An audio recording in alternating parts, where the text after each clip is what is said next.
పెళ్లైన మొదటి రోజే నవవధువు అనుమానాస్పద మృతి సంచలనం రేపుతోంది.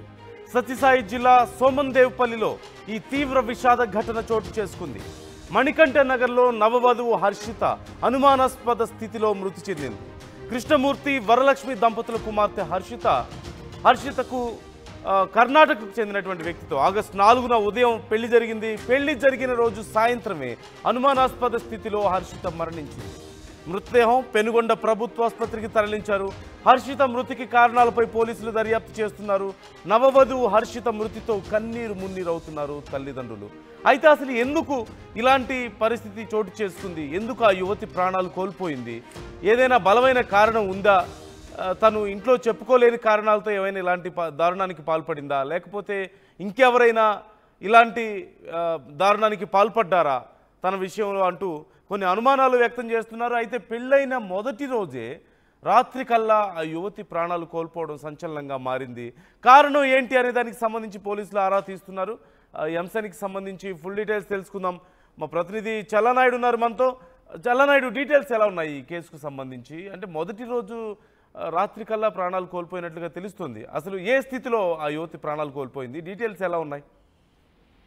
నందు, ఈ సత్యసాయి జిల్లా సోమందేపల్లి మణికంఠ కాలనీకి చెందినటువంటి ఎవరైతే ఉన్నారో ఈ పెళ్లి సంఘటన, పెళ్లి జరిగిన ఉదయం పెళ్లి జరిగింది, రాత్రికి పెళ్లి కూతురు విగత జీవిగా మారడం అనేది చాలా విషాదాన్ని నింపుతుంది. మొత్తం మీద ఈ రెండు కుటుంబాల్లోనే కాకుండా పెళ్లికి వచ్చిన బంధువులు కావచ్చు, అంటే గ్రామంలో కావచ్చు కానీ చాలా విషాద ఛాయలు అలుముకున్నాయి. ఏదైతే ఉందో ఈ పెళ్లి కూడా పెద్దలు కుదిర్చిన పెళ్లి, ఎటువంటి ఇబ్బంది లేకుండా అందరూ రెండు ఇరు కుటుంబాలు కూడా మాట్లాడుకున్న తర్వాతనే పెళ్లి ముహూర్తం నిర్ణయించుకొని పెళ్లికి వరకు వెళ్ళినటువంటి నేపథ్యం అని చెప్పి ఇప్పటికే బంధువులు చెప్తున్నారు. అయితే మరి ఏం జరిగింది పూర్వాపరాలు అంటే మాత్రం పోలీసులు ఇంకా ఎంక్వైరీ చేయాలి. ఎంక్వైరీ చేస్తే పూర్తి విషయాలు మనకు తెలిసే అవకాశం ఉంటుందని ఒకవైపు చెప్తున్నటువంటి నేపథ్యం. ఇటువంటి పరిస్థితుల్లోనే పెళ్లి కూతురు ఏకంగా ఉరి వేసుకొని చనిపోవడం, ఆ పెళ్లికి ముందు ఏదైనా తనకి ఇష్టం లేదు, లేకపోతే ఇతరత్ర ఏదైనా కారణాలున్నా ముందుగానే చెప్తుంటే ఈరోజు ఇంతటి, ఎందుకంటే ఆ తల్లిదండ్రులకు కూడా ఒకటే కూతురు, ఈ పెళ్లి కూతురు కూడా. ఇటువంటి పరిస్థితుల్లో మరి ఎందుకు ఈ సంఘటన చోటు చేసుకోవడానికి ప్రధాన కారణం ఏంటి అనేది పోలీసులు ఇన్వెస్టిగేషన్ లో తెలుస్తుంది అన్నట్టుగా చెప్తున్నారు. అందులో పిఎం కూడా పంపించే పరిస్థితి ఉంది. అందులో ముఖ్యంగా ఫోన్ ఏదైతే ఉందో ఫోన్ కాల్స్ కూడా ఎంక్వైరీలో ప్రధాన భూమిక పోషించే అవకాశం ఉంది. నందు, అంటే తల్లిదండ్రులు కానీ లేదంటే బంధువులు కానీ ఏమైనా చెప్తున్నారా? సమస్య ఏమై ఉండొచ్చు అనే దానికి సంబంధించి వాళ్ళకి ఏమైనా అభిప్రాయాలు ఉన్నాయా? ఇంతవరకు అయితే, ఎందుకంటే బంధువులు కానీ ఎవరు కానీ మీడియా వాటితో మాట్లాడేందుకు ప్రయత్నం చేస్తున్నా కూడా ఎవరు స్పందించే పరిస్థితుల్లో వాళ్ళు లేరు. వాళ్ళు ఎందుకంటే ఏదైతే ఆ సంఘటన నుంచి ఇంకా వాళ్ళు తేరుకోలేనటువంటి పరిస్థితి. అమ్మాయి ఎలా చనిపోతుంది అనేది అసలు ఇప్పటికి కూడా ఊహించలేనటువంటి పరిస్థితి.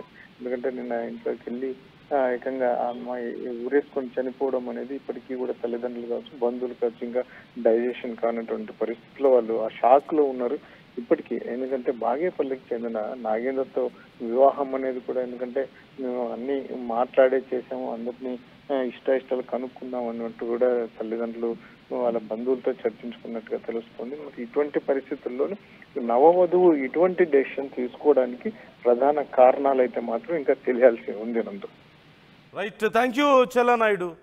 మనం చూస్తున్నాం, విజువల్స్లో చూస్తున్నాం ఆ యువతిని, ఆ జంటని చూస్తున్నాం, అప్పుడే పెళ్ళైన జంట. మరోవైపు కింద ఉన్నటువంటి ఫోటో చూడొచ్చు మనం, ఆ ఇంటికి సంబంధించిన ఫోటో. ఇంకా ఆ శుభకార్యానికి కట్టిన తోరణాలు అలాగే ఉన్నాయి.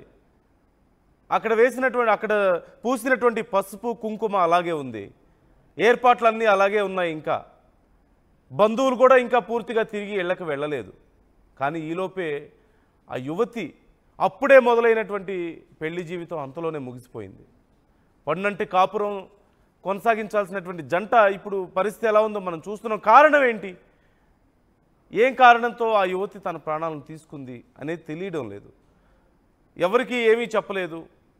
ఆ పెళ్లి ఫోటోల్లో కానీ లేదంటే అక్కడ కుటుంబ సభ్యులు కానీ అందరూ కూడా అంతా బాగానే ఉంది, అంతా సంతోషంగానే ఉంది అనుకుంటున్నటువంటి సమయంలో ఒక్కసారిగా ఆ యువతి విగత జీవిగా కనిపించడంతో అందరూ షాక్ గురైన పరిస్థితి. ఎవరికి ఏమీ అర్థం కాలేదు. అదేంది ఇప్పటి వరకు అంతా సంతోషంగా ఉంది కదా, ఏమైంది సడన్గా అంటూ అందరూ కూడా దిగ్భ్రాంతికి గురైన పరిస్థితి కనిపిస్తోంది. పోలీసులకు కాల్ చేశారు, కేసు నమోదు చేసుకొని దర్యాప్తు చేస్తున్నారు. కానీ ఏమీ అంతుబట్టని పరిస్థితి. ఆ యువత అసలు ఎందుకు ఇలాంటి బలవన్ మరణానికి పాల్పడింది? మరోవైపు ఇది బలవన్ మరణమా లేకపోతే ఇందులో ఏదైనా కుట్ర కోణం ఉందా అనే కోణంలో కూడా పోలీసులు విచారిస్తున్నట్లుగా తెలుస్తుంది. మరోవైపు కుటుంబ సభ్యులు కానీ బంధువులు కానీ ఎవరు పెద్దగా బయటికి మాట్లాడట్లేదు. ఖచ్చితంగా వాళ్ళు బాధలో ఉంటారు, బయటికి మాట్లాడడం లేదు.